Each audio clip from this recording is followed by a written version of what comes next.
Good morning, beautiful people. Today we're going to explore a fascinating concept.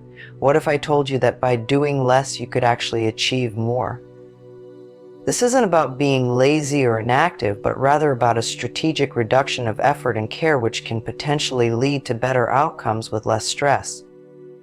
Over the next few minutes, I'll guide you through a simple 2-day experiment that challenges the conventional wisdom of the harder you work, the luckier you get. Instead, we'll see what happens when you consciously decide to not make an effort and not care so much about the immediate results of your actions. Let's look into this intriguing approach and see what surprising benefits await when you loosen your grip on the reins of control. In our daily lives, we often find ourselves caught up in a cycle of relentless striving. Society constantly bombards us with the message that success is a direct result of hard work and intense effort. From young students to seasoned professionals, the ethos of more is better pervades every aspect of our culture. But what if this continuous push is actually counterproductive? What if it's contributing to a rise in stress, anxiety, and a pervasiveness of dissatisfaction? The truth is, this compulsion to overexert can lead us to a state of burnout. Burnout not only diminishes our productivity, but also impacts our physical and mental health. Symptoms can range from chronic fatigue, insomnia, and irritability to more severe health issues like hypertension and depression. Recognizing these signs is the first step in understanding that maybe, just maybe, there's a different way to approach our goals, a way that doesn't involve pushing ourselves to the brink.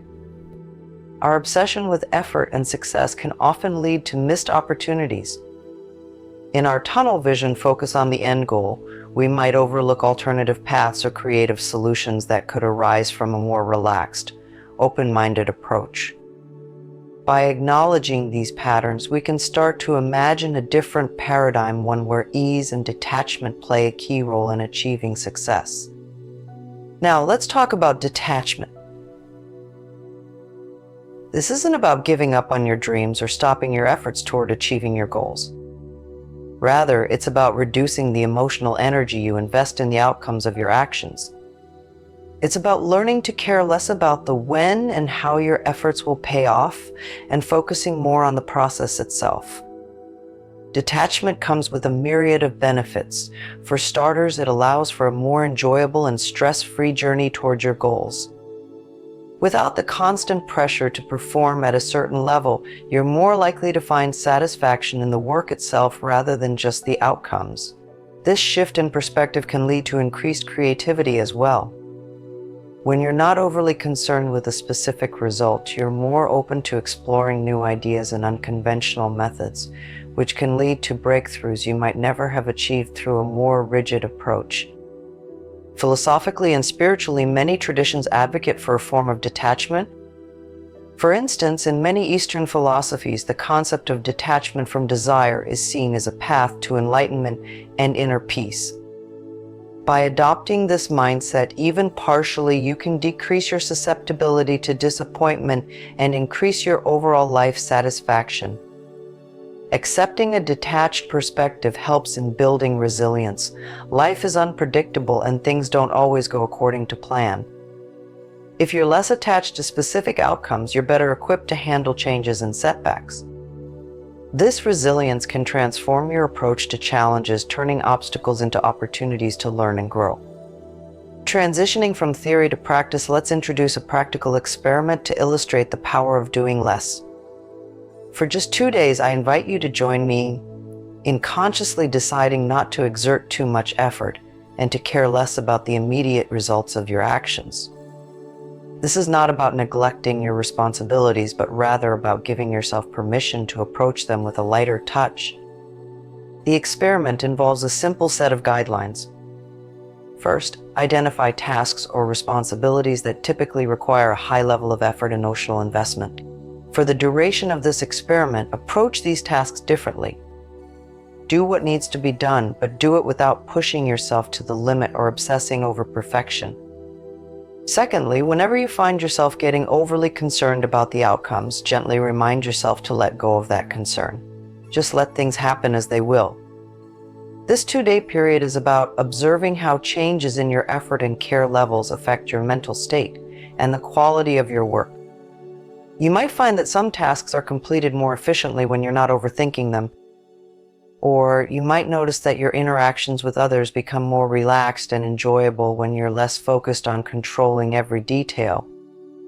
Now let's look into the importance of realigning your expectations. Through our experiment of doing less, it becomes clear that our expectations often shape our reality. If we expect every effort to be a Herculean task, we set ourselves up for constant exhaustion. Conversely, if we can recalibrate our expectations to value simplicity and acceptance, our approach to work and personal goals can become more balanced and fulfilling. To realign your expectations, start by reflecting on what truly matters to you. Is it the quality of your work or the sheer volume of tasks you complete? Is it the depth of your relationships or the number of social engagements you attend? By prioritizing quality over quantity, you can begin to shed the unneeded weight of excessive expectations. During this process, also consider resetting how you measure success. Success doesn't always have to be about reaching a pinnacle or surpassing others. It can be about growth, learning, and finding satisfaction in your efforts, regardless of the outcome. This shift in perspective reduces the pressure that comes with stringent expectations and allows you to approach tasks with a lighter, more joyful attitude. Following the realignment of our expectations, our next focus is on emotional detachment. This concept might sound cold at first, but it's actually about fostering a healthy distance from the outcomes of our actions. By practicing emotional detachment, we can engage in activities without our happiness being completely tied to specific results. To practice emotional detachment, begin by observing your emotional responses. When you notice feelings of anxiety or frustration bubbling up, especially related to the results of your efforts, take a moment to step back. Remind yourself that your worth is not defined by external achievements. This acknowledgement allows you to participate in activities with enthusiasm without the heavy burden of needing certain outcomes to feel validated. Implementing emotional detachment also helps in handling feedback and criticism more constructively. When you are less emotionally invested in the outcomes, you can hear feedback without feeling personally attacked. This openness not only enhances your personal growth, but also helps in maintaining more harmonious relationships, both professionally and personally. Continuing our journey into a less is more philosophy, let's consider the role of intuition in our decision-making processes. Intuition can be seen as insight that comes not from conscious reasoning, but from a deeper, often quieter part of the mind. By reducing our efforts and worrying less about every small detail, we create space for this intuitive voice to emerge more clearly. Intuitive decision-making involves trusting these inner signals and feelings that arise, even when they don't fully align with logical analysis. It's about recognizing and respecting your gut feelings as valid inputs in your decision-making process. This can be particularly liberating when facing choices where the best course of action isn't clear-cut based on data or precedent alone. To enhance your intuitive abilities, try to quiet the constant chatter of the mind through practices like meditation or quiet reflection. Allow yourself moments of stillness where no immediate action is required and no judgment is cast. These moments can help clarify your intuition, making it a more prominent guide in your daily activities. While you experiment with doing less and fostering your intuition, it's crucial to observe the changes that occur in your life and reflect on them. This observation isn't about judging whether you're doing well or poorly, but about noticing the different experiences and feelings that arise. During the 2-day experiment, take some time at the end of each day to reflect. Ask yourself, how did today go? What felt different about my approach to tasks and interactions? Did I notice any changes in my stress levels or overall mood? It's also helpful to note any new ideas or solutions that seem to come from nowhere, as these may be products of your heightened intuitive sense. Reflection can solidify learning and growth. By taking stock of what happens when you apply a new approach, you anchor these experiences in your memory, making it easier to access similar states of mind in the future.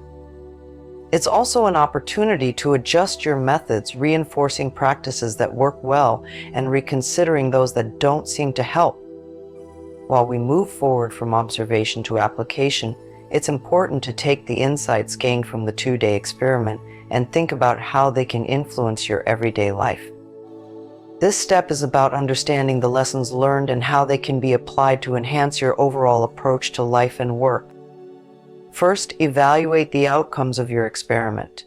Did you notice any improvements in your well-being or efficiency when you reduced your efforts and concerns about outcomes? Perhaps you felt a sense of relief or found that certain tasks were completed with unexpected ease. These reflections are vital as they help you identify what aspects of the do less approach can be integrated into your routine permanently. Consider also the challenges you faced during this period. It's likely that some habits were hard to break or you found yourself slipping into old patterns of over-effort or excessive worry. These areas highlight where you might need to focus more energy on making adjustments or further developing your skills in detachment and mindfulness. Building on what you've learned, the final step is to think about how you can apply these concepts of doing less and caring less about outcomes in a long-term context. This isn't about making sweeping changes overnight, but rather about gradually integrating these principles into various aspects of your life. Start with small, manageable changes. For example, apply the principles of detachment and reduced effort to one new task each week. This could be anything from how you handle emails to how you engage in meetings or personal projects. By expanding your practice in a controlled way, you're more likely to sustain these changes and see their benefits over time. Continue to cultivate environments that support a less is more approach.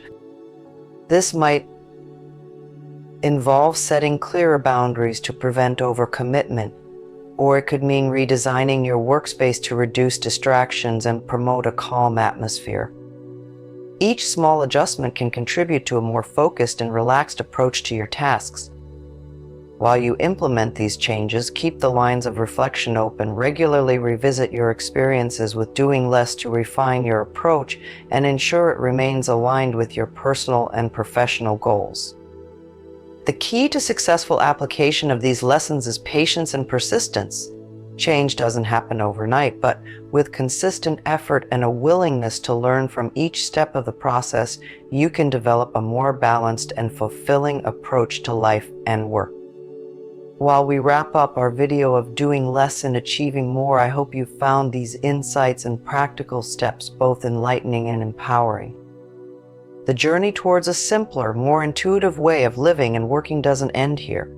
It's an ongoing process of self-discovery and adjustment aimed at fostering a deeper sense of peace and fulfillment in all areas of your life. If you've enjoyed this journey and are curious to see how further simplifying your efforts can enhance your life, I encourage you to keep experimenting and reflecting. And if you found this video helpful, please like it and share it with friends or colleagues who might also benefit from learning how to achieve more by doing less. Don't forget to subscribe to our channel for more insights and strategies that help you live your best life with less stress and more joy. Your engagement helps us grow and continue providing valuable content, so thank you for your support, and let's keep learning together.